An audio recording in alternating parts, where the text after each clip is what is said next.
Welcome to the Principal Podcast, where we talk about how the best professional services firms grow.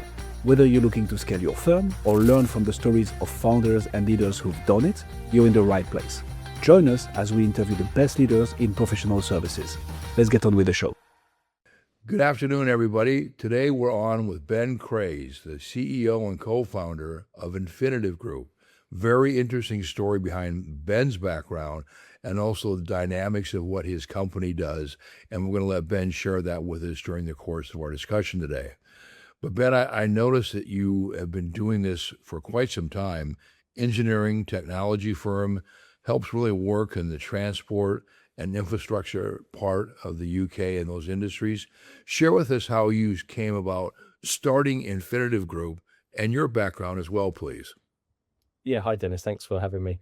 You're welcome. So Infinitive Group came about through an opportunity. I was getting quite frustrated with industry, and actually it came at a point when I was made redundant from a previous job, and I took the opportunity to try and solve some of the frustrations and challenges that I was finding within the industry, that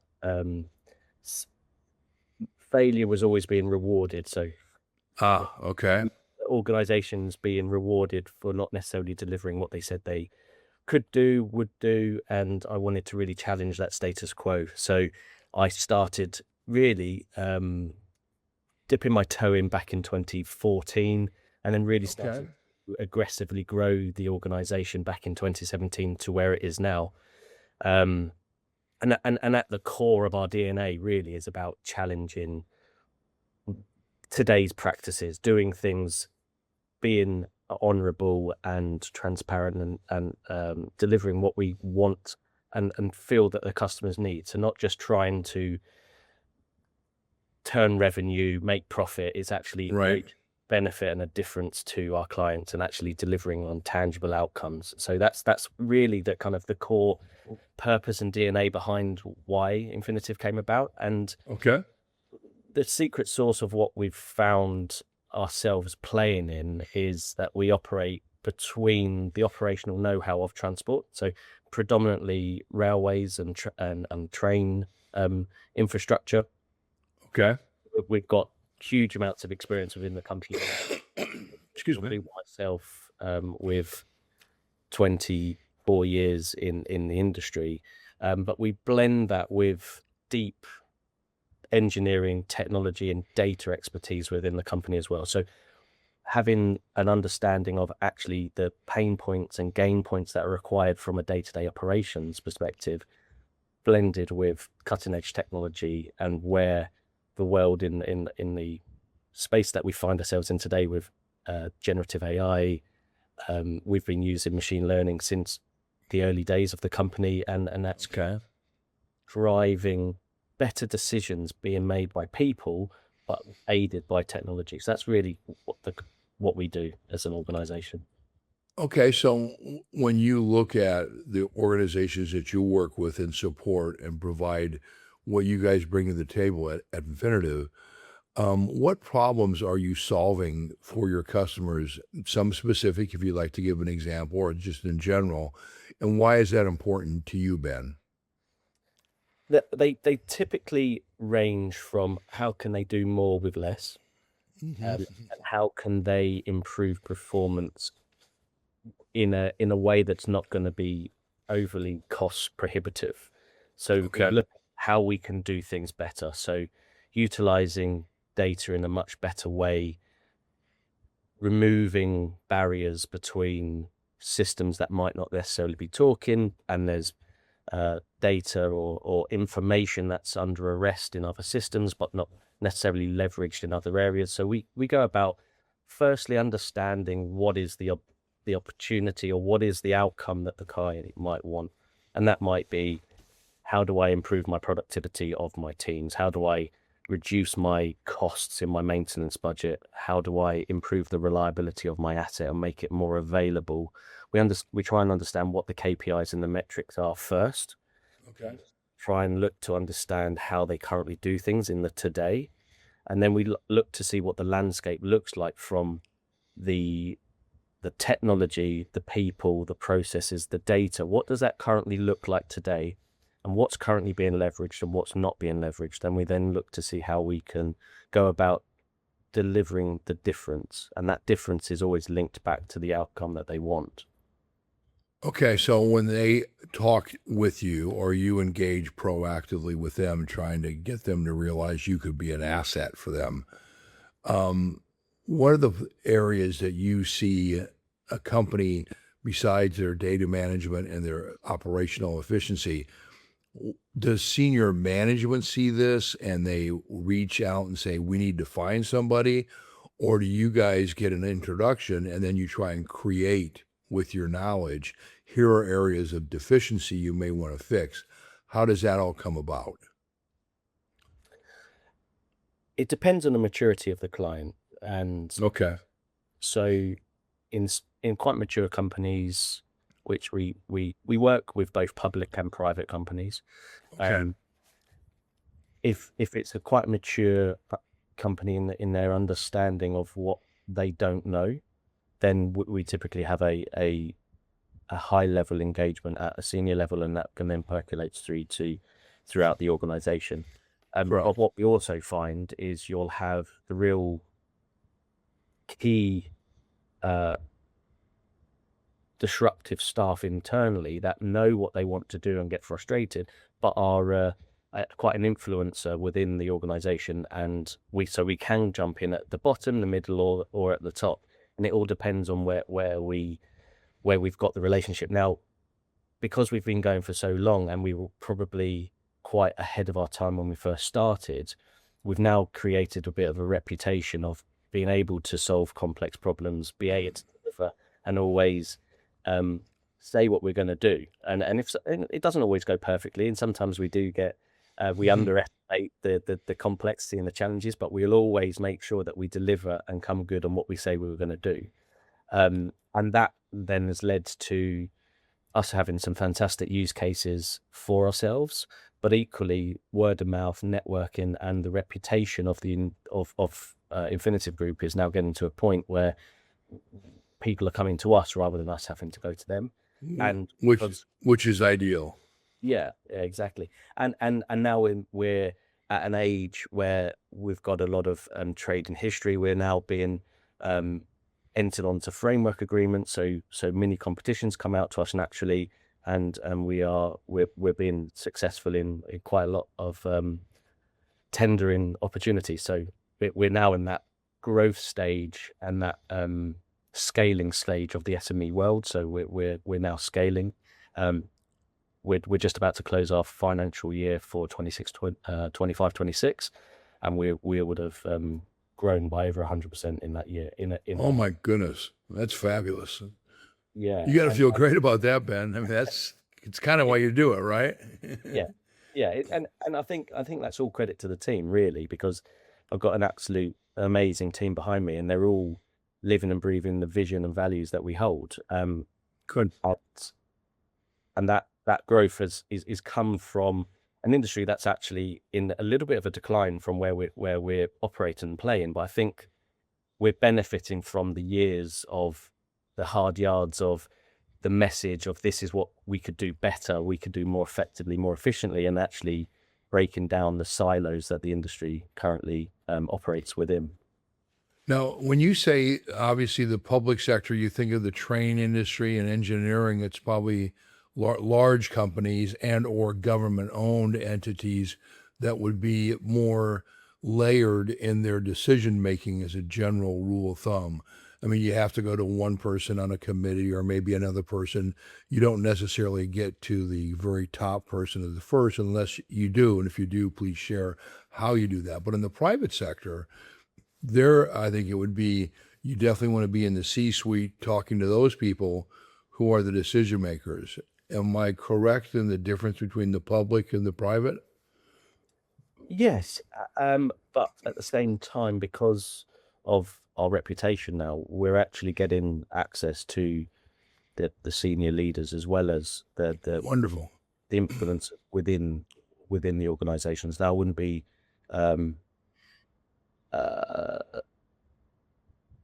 it would be wrong of me to think that we can just swan into anywhere and just it's still a hard sell. It's still a long sales cycle, but we've done a lot of the long sales cycle up to this point. So, there's been pretty rocky periods going through as an SME, going through like the challenges of political landscapes and pandemics and wars, and there's an influence over spend and our ability to actually do business. So it is, going back to, we've grown around 100% within a year, is particularly proud moment for us, because we've had to navigate all of that complex landscape of To do all that and grow 100%, you got to feel really good. So let's talk about how people hear about you besides word of mouth. Do you do a marketing campaign to get new customers? And if so, which ones are most efficient for you? For example, do you send out emails to large corporations introducing yourself if you've not worked with them previously? Obviously, word of mouth referral that's like gold, because that's a proven entity, used you, saw the results, and they're the best testament. And then finally, do you do anything from an advertising or, for example, public broadcast, something that you do podcasting wise or media wise, conferences, etc.? So tell me, how do people hear about the Infinitive Group? So we've played with various ways of marketing ourselves. The most part of the marketing side that we push is through LinkedIn. So we do have marketing consultants and some great brand companies. I'm quite proud of the branding and the image that we've created. It's quite memorable. But from what we've done lots of editorials within magazines where we've given our professional view and white papers on topics that we're to our heart. Again, that DNA and that value that we hold, that we want to try and push that and challenge the status quo of the industry. Most recently, what we've been doing, because what we do is quite complex, we have found that getting the message consistent and succinct has been a challenge, and we've been focusing on that. So the last year, I redirected all of our marketing spend and looked at how we improved our website, how we improved our messaging, and that has started to actually create a bit more of an understanding of how we get all of our internal teams that are out customer facing all saying the same message. So you put the same message, whether they're one of our engineers or consultants on the ground, or whether it's one of our directorates, senior managers, etc. So that's where we've been focusing currently. We do a lot of exhibitions. We are being fortunate in working with the British pavilions in exhibitions globally. So we do quite a lot out in the Middle East. Not so much at the moment with the challenges out there, but typically Middle East. And our biggest show that we're preparing for is in Berlin in September. A shop called Innertrans, where we've got a nice stand exhibition, and we're currently working through how we're going to be pushing out the message that we want to push there. So let me ask a question so I get better understanding in the audience as to. So you can do, whether it be exhibitions or word of mouth, and now you're not just based in the UK. You do work in the Middle East. It sounds like you do work in Europe itself. With that being said, as you expand and grow, I imagine one of the things, and you mentioned this just previously, your selling cycle is not what you'd call a short one. It's a little bit longer selling cycle. What is that selling cycle like, Ben? From someone who says, hey, I saw you at an exhibition, I'm interested, let's talk. You have your first engagement with them. What's it normally take selling cycle wise to get that to completion to start your job? I mean, the worst selling cycle that we've had has been over 3 years. Whoa. and a lot of follow-up there. I think it's typically because because of the territory and the domain in which we work in, it's full of very highly capable engineers that need to understand the minutiae of detail and understand, and that logic is really there. So it's not an emotional part. We can sell the emotional, we can project them into the future, and this is where you'll be, this is how much better it will be. Right. And from the management side, they want to buy it straight away. But when we're then going through that logical sales side, that's when we have to get into the detail and the view. So I say that the worst has been over 3 years, but because we always come good on what we say we're going to do, what will happen is that one, and the name will the organization, that's a global organization, will remain nameless, but and from a 3-year sales cycle for one, but then it was like buses. We then have 3 opportunities straight off the back of that one, because we delivered. We're now in discussions of being more of a centered partnership arrangement with them, because we consistently deliver and do it far quicker than what they've been able to do in the past. But so it can't, and that links back into that it's really important that reputation, and what we say we're going to do, we always do, because that's what we live and breathe and die by. The best sales cycle that we've had is days. Someone goes, "Oh no, we've seen what you've done over there. We want that. Please, can you quote for it and do it?" And Get started. So it's quite a wide variance of the sales cycle, and I hope. Well, the one was an outlier, thank goodness. So that doesn't mean you have to do that all the time, but it sounds like it paid off dividends, because then it went bang, bang, bang. So tell me about when you are with a client. Do you use a contract? Is it a statement of work, or is it a period of time? How do you guys work with your clients in an agreement?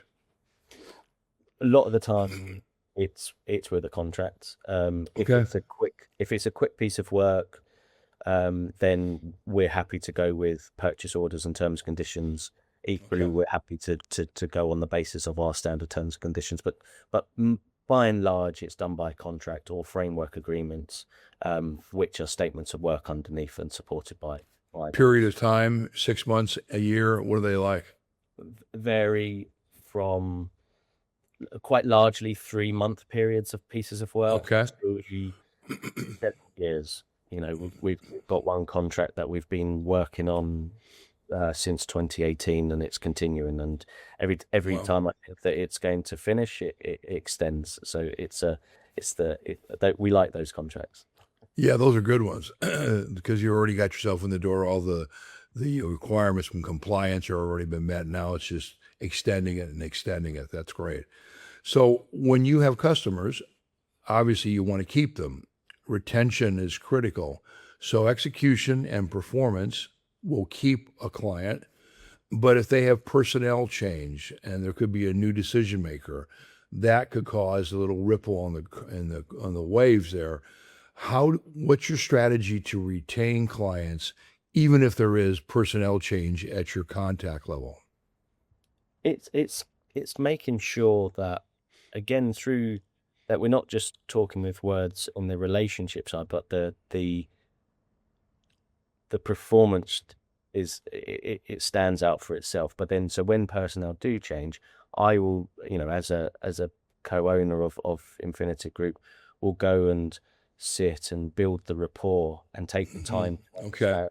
How do that new person, how do they want to stamp their change to things? How can we help them be successful, continue the success that we've been doing, and maybe evolve it with the new flavor of the new management or the new change in organizations? That's typically how we do it. And I'm quite pleased to say that when we've had customers, we always have retained them, that we haven't had any customers that have had a bad experience with us, that they haven't gone on to recurring revenues and reputation of business. So in your space that you're in, Ben, and you guys chose Infinitive Group to be specialized, this is rather what I'd call a niche product. I mean, it's specialized, what you guys do. Is there competition that you run into who may be trying to gain their market share by going after your clients? There's competitions on both sides. I said we've positioned ourselves deliberately at that intersection of operational know-how and information technology and data. So we sit in that sweet spot. So there was Okay. competition both on the professional consulting services, and there's competition in that engineering and data side, where there are competitions at the sweet spot, but there's less. So in Okay. Maryland's side, we do, and competition is good, right? It keeps us all on our toes. So there is a little bit, uh, and I'd be lying to say that there is none, and we win everything. We don't. We win a lot, and I'd like to win more, but there is competition, but not masses at the sweet spot in which we play. Okay. Well, that's good. You positioned yourself properly when you started the whole thing, looking at where is that part where we can have a unique product that we offer. And kind of by the way you structured it, you blocked out competition in essence because of your uniqueness that you provide. So when you look at your plans as a leader currently, where are you investing most of your time in trying to help Infinitive Group grow, not only in the months ahead for this year, but your new fiscal year starting?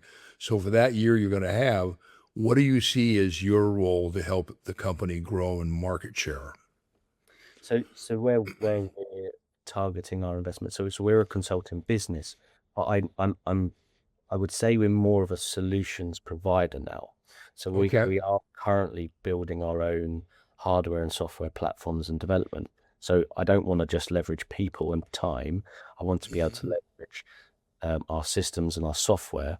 So growing that as a market position, and then having them both complement one another. So as our teams from a consulting perspective go out and understand what the challenges are, we've then got opportunities to be able to understand how we can best utilize our systems, but equally recognizing peer systems and good systems that we would endorse. So Right.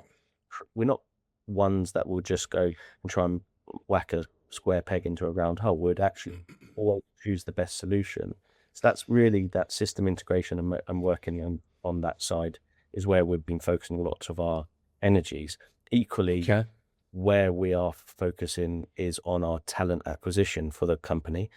We were struggling to get the right people into Infinitive Group. So we being entrepreneurial, we span that on its head and we started up Infinitive Resources, and we've now got our own resourcing business that's Oh, feeding good.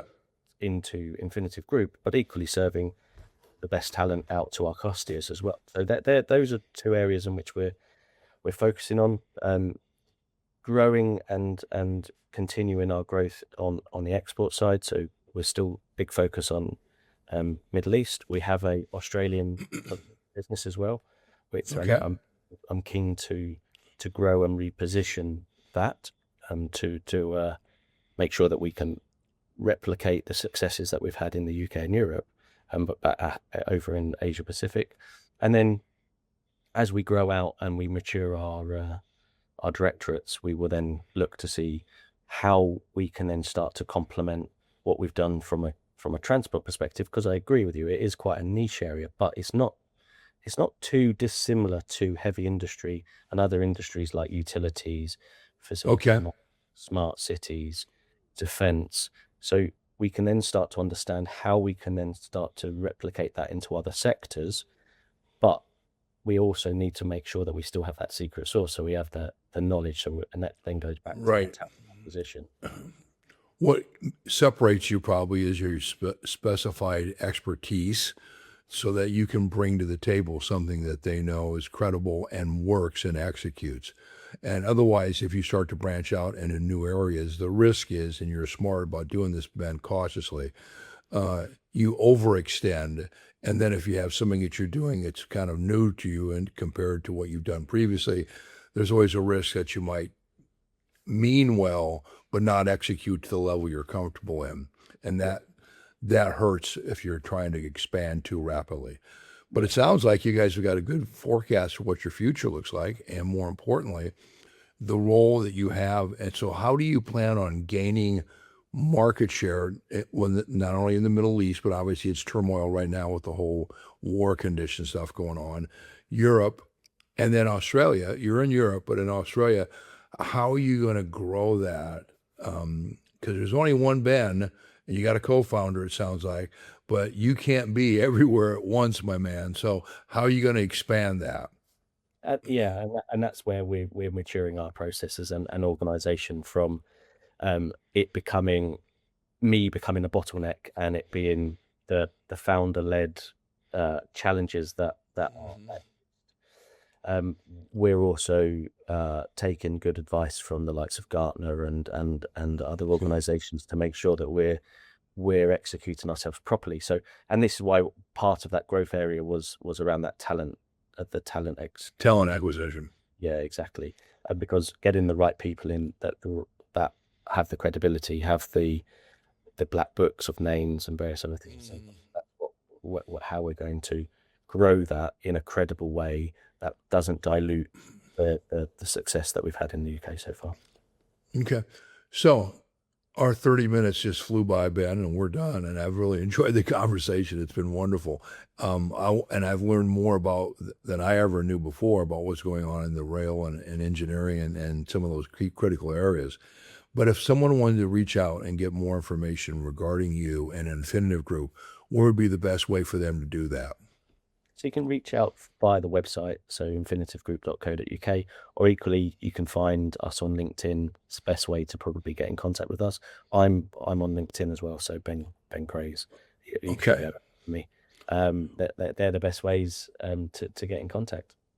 And do you have your own email that people, if they had questions, would want to reach out, or do you just go through the website? You can reach out to me on my email. That's absolutely fine, which would be ben.craze@infinitivegroup.co.uk. Okay. All right. Ben, I really enjoyed the time today. I hope you have as well. I know the audience will benefit from the knowledge you've given us, and I want you to have a wonderful afternoon. And for the people that are football fans, England's got a big match coming up, and I imagine Ben and his buddies will all be ready to watch that.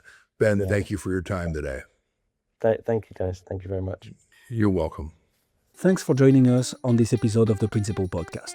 We hope you've learned valuable lessons and strategies to grow your firm and take your business to the next level. Make sure to subscribe and leave us a review wherever you're listening to this show so you never miss an episode. To apply and be a guest on the show, click the link in the description. See you next time.